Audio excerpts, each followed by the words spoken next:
নমস্কাৰ মই এটা কবিতা আবৃত্তি কৰিব ওলাইছোঁ কবিতাটোৰ নাম হ'ল জনমভূমি কবি নলিনীবালা দেৱী মিলিল প্ৰথম চকু তোমাৰ কোলাতে আই জনমৰ আদিম পুৱাত মুদি মাকৰ চকু তোমাৰ কোলাতে হৈ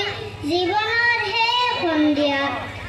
মৰাৰ পিছতো যেন পাওহি আকৌ উঠাই চেনেহৰি তলি কলা ভাগৰুৱা আত্মাই শেষৰ জিৰণি লৈ জিৰাবহি তোমাৰ ছায়াত পখী হৈ আকাশৰ বুকুত ফুৰি মুৰি বাৰ মুখ বিৰিখত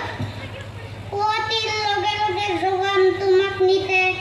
বনৰীয়া হোৱা দিগিতত ধন্যবাদ।